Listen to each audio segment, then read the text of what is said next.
Bonjour, je suis Lomique Guillot, rédacteur en chef du magazine Management et je suis heureux de vous retrouver pour un nouvel épisode du Journal du télétravail, le podcast qui vous aide à mieux télétravailler. Aujourd'hui, nous allons parler de bureaux virtuels. C'est parti.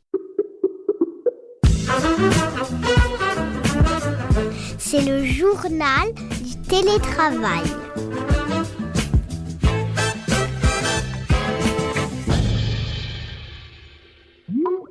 Je sais, ça paraît fou, mais imaginez un truc de dingue, un endroit où vous pourriez vous retrouver avec vos collègues pour prendre un café et discuter de façon informelle. Bon, ça s'appelle une cafette, ça existe depuis toujours, sauf que là, on parle de télétravail et donc de cafette virtuelle. C'est ce que vient de créer YouSign, éditeur d'une solution de signature électronique des documents et des contrats que vous connaissez sans doute et que de nombreux télétravailleurs ont découvert et expérimenté lors du premier confinement. Et donc, c'est ce que vient de créer YouSign en imaginant un nouvel espace de bureau 100% virtuel pour ses salariés. Et c'est pour en parler aujourd'hui dans le podcast de management que j'accueille Antoine Louiset, cofondateur et CTO de YouSign, par ailleurs en charge de la stratégie de management de l'entreprise. Bonjour Antoine et bienvenue. Bonjour. Est-ce que vous pouvez nous expliquer à quoi ressemblent vos nouveaux bureaux virtuels ? En fait, l'idée est venue, donc on a lancé un hackathon avec une trentaine de personnes de l'entreprise. Et l'objectif, c'était de dire, OK, comment on peut réinventer finalement notre quotidien en télétravail. On a utilisé donc une solution qui s'appelle WorkAventure, qui est développée par une société qui s'appelle The Coding Machine, et qui permet de créer une carte, une map virtuelle dans laquelle on va concevoir notre espace, en l'occurrence pour nous, nos bureaux, nos espaces détente. Vous parliez de cafette, voilà, on a un espace cafette, on a une cuisine, on a voilà un certain nombre d'éléments qui se rapprochent des bureaux réels dans lesquels on avait l'habitude d'aller au quotidien. Alors justement, des bureaux, est-ce que vous en aviez auparavant ? Qu'est-ce qu'ils deviennent aujourd'hui et comment est-ce que vous êtes organisé chez YouSign ? On a des bureaux à Caen et à Paris.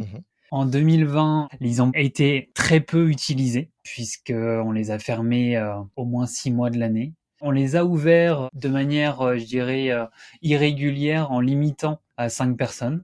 On a encore ces bureaux-là. On espère pouvoir les réutiliser voilà, en 2021 un peu plus. Est-ce que les bureaux virtuels que vous avez créés ressemblent à vos vrais bureaux ou est-ce que vous avez laissé libre cours à la créativité et aux envies de tout le monde ? Non, il n'y a pas de lien direct avec nos bureaux. Il y a plus de salles de réunion que dans nos vrais bureaux. Donc au moins c'est plus facile pour pouvoir trouver un espace libre. Et alors comment ça fonctionne concrètement ? Comment est-ce qu'on l'utilise ? On peut se promener dans la journée dans ces bureaux, aller voir un collègue qui est matérialisé sur cette carte. Comment ça fonctionne ? Racontez-nous un peu. Quand on se connecte sur cette application, on doit donc configurer voilà, sa webcam et son micro, et puis on choisit un nom et un avatar.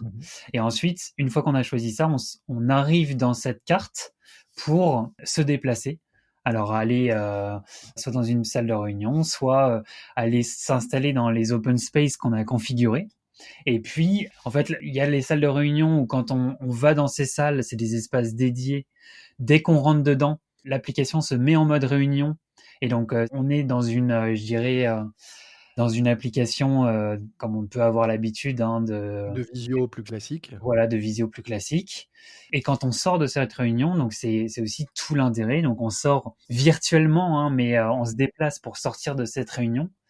Et si on croise quelqu'un dans les couloirs, finalement, ou dans une autre pièce, dès qu'on se rapproche et qu'on attend une seconde à côté de cette personne, eh bien, il y a les webcams et les micros qui s'activent et on peut interagir. Donc, on peut dire bonjour, on peut dire voilà tout ce qu'on veut à la personne qui est à côté de nous, finalement, à côté de nous virtuellement. Alors, vous dites, au moment où vous avez lancé cette solution, vous disiez que c'était une façon ludique pour rendre les contacts plus naturels, stimuler le contact, interagir de façon plus naturelle.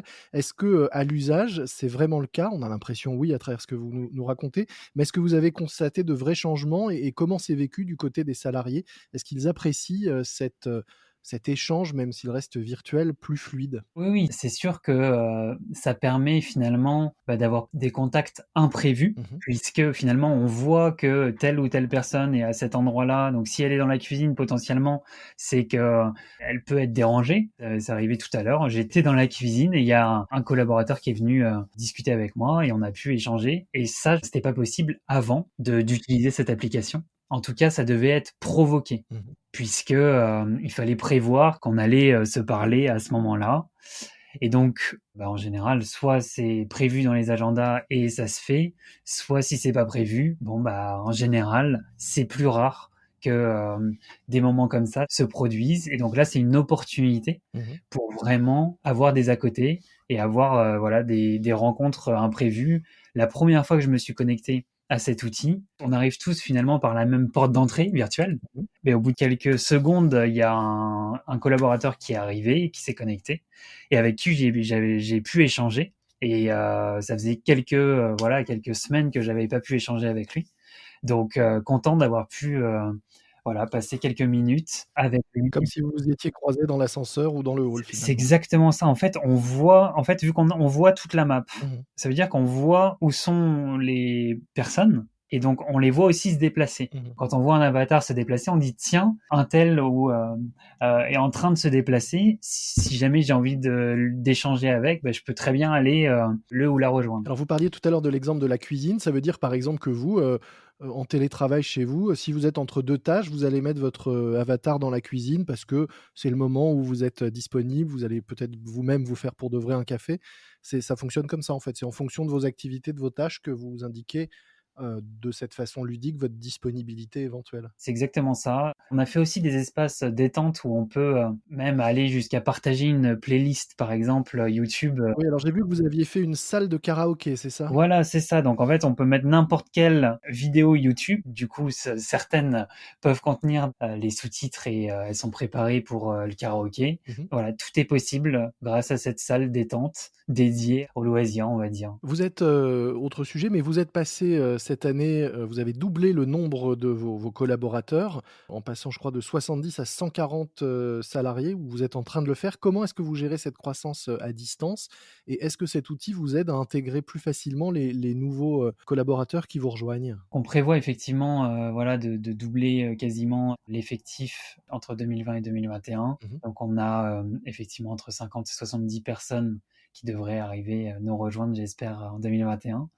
On a, en 2020, un programme d'onboarding dont on est, hyper fiers, hein, sur 3 jours, qui est assez intense, mais qui permet à tous ceux qui nous rejoignent d'avoir une bonne connaissance et un très bon aperçu de l'entreprise. Mmh. On a prévu de faire la prochaine session sur cet outil. Donc justement, on va voir ce que ça donne, ce que ça apporte en plus par rapport aux outils traditionnels qu'on pouvait utiliser avant. On n'a pas eu encore expérimenté. On verra ce que ça donne, À mais je pense suivre. voilà, à Ce suivre. sera l'occasion d'en reparler. Peut-être, question annexe, pour terminer, je disais en introduction que, votre, outil, votre solution a été, utilisée par de nombreux, télétravailleurs depuis mars. Est-ce que vous constatez, de votre côté, une augmentation importante de votre activité, et qu'est-ce que vous pouvez apporter à ceux qui ne vous connaissent pas encore et qui n'utilisent pas encore, YouSign? On est vraiment privilégié dans cette situation. Il y a eu un pic d'activité, surtout en mars, au premier confinement. Ça a été vraiment un gros pic pour nous à gérer. Mmh. On a quasiment multiplié par 3 le nombre de clients, hein, en 2020, donc c'est une forte croissance. Effectivement. On continue, hein, je dirais, dans cette logique. On veut continuer à croître dans de bonnes conditions aussi et avec un marché qui est en pleine expansion. Il y avait encore trop de déplacements pour signer des documents. On voit que voilà, la signature électronique permet de simplifier et d'éviter de se déplacer pour signer des documents. L'usage est de plus en plus connu. Tout le monde commence à avoir entendu parler de signature électronique, que ce soit avec un notaire, hein, lors d'un achat par exemple, ou avec une banque. Les gens commencent à avoir utilisé au moins une fois la signature électronique et donc c'est une opportunité, je dirais, pour continuer à l'utiliser et arrêter voilà de perdre du temps avec le papier. Et vos nouvelles recrues de 2021, la cinquantaine que vous attendez, signeront donc évidemment leur, contrat, via YouSign. Oui, ça a toujours été le cas, ça.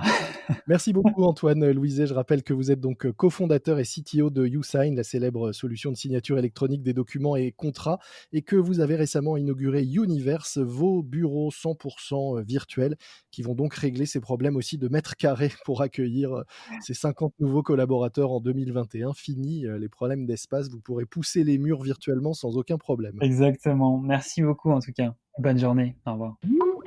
C'est la fin de cet épisode du JT, le journal du télétravail de management. Je vous retrouve demain pour une nouvelle interview avec un expert du télétravail pour vous aider à mieux télétravailler. D'ici là, soyez prudents, respectez les consignes, les gestes barrières et le couvre-feu. Portez-vous bien et bon télétravail à tous. C'est le journal du télétravail.